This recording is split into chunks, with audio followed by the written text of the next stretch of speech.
দর্শক শ্রোতা বন্ধু আসলে খাবার বসে সালাম দেওয়া লাগে না, একটু খাবার বসে কোনো সালাম চলে না। আসলে এই পরিস্থিতি অন্যরকম। আপনি তো জিজ্ঞাসেন এনে বসে কে রে খায়। আপনি এই জায়গায় কে বসে খাইতেছেন? আচ্ছা, আপনি জিজ্ঞাসেন তো এনে বসে কে রে খায়। আসলে এই এলাকায় কারেন্ট নেই কয়েকদিন এলে। কালকে ঝড় একবারে পর্যাপ্ত পরিমাণে নেই, কিচ্ছুই নাই। লাইনম্যান ছিন্ন বিচ্ছিন্ন। এই বাজারে মোমবাতি 10 টাকার মোমবাতি 40 টাকা বিক্রি হয়েছে, তারপরে মোমবাতি পাওয়া গেল না, অনেকে ফিরে চলে গেল। সকলরা আসলে ভাই ব্রাদার যারা আসলে সবাই ফিরে গেছে। আমি দোকানে যে রান্না করছি যে খাওয়ানোর জায়গাটাও পাইলাম না, মানে লাইট পাইলাম না।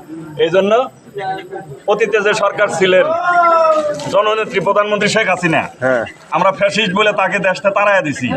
সেই ল্যাম্প পোস্টের নিচে বসে খাইতেছি। আর কি করুন, পরিস্থিতি শিকার।